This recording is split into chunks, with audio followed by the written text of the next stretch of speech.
To use WhatsApp call in Saudi Arabia, you first need to ensure that you have a stable internet connection. Also, you might need a reliable VPN for WhatsApp to avoid possible limits. We recommend using services like AeroShield. You can find the link in the description to use WhatsApp call in Saudi Arabia without any problems.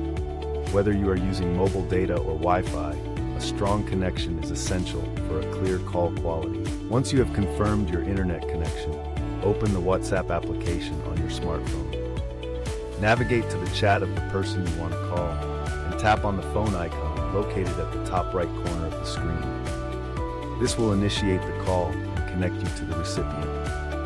If the person you are calling is also in Saudi Arabia and has a stable internet connection, the call should go through smoothly. It is important to note that WhatsApp calls are free of charge, but they do consume data. If you are using mobile data, make sure you have enough data allowance to support the call.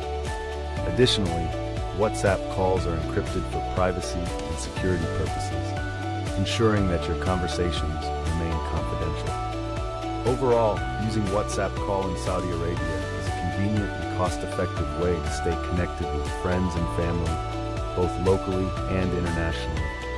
Just remember to have a good internet connection, and you'll be able to enjoy clear and uninterrupted calls with your loved ones.